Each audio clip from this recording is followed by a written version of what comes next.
Some cities grow, others rise and fall. But Cairo? Cairo endures. It stood before Rome, before London, and it's still here, one of the oldest, largest, and most influential cities on Earth. Cairo, one of the oldest continuously inhabited cities on Earth, and yet one of the most dynamic. But it didn't start as Cairo.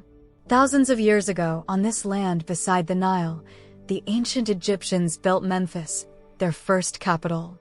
That was over 5,000 years ago, long before pyramids dotted the skyline, or the idea of Cairo even existed. After Memphis faded, the area remained a prize for empires: Persian, Greek, Roman, and eventually Arab. The city we now call Cairo was founded in 969 CE by the Fatimid dynasty, a Shiite Islamic caliphate.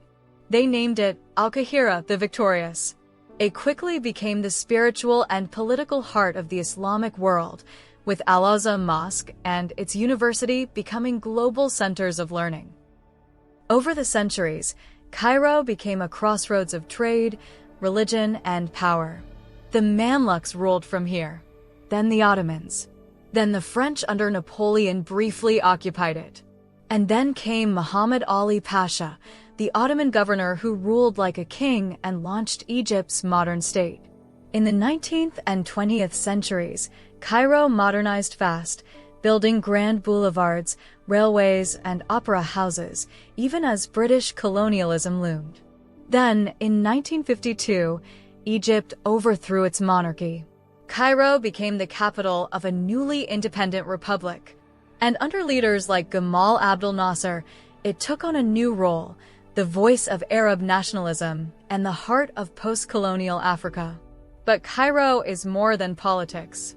It's a city of contradictions. Islamic minarets and Coptic churches, ancient pyramids and concrete megastructures.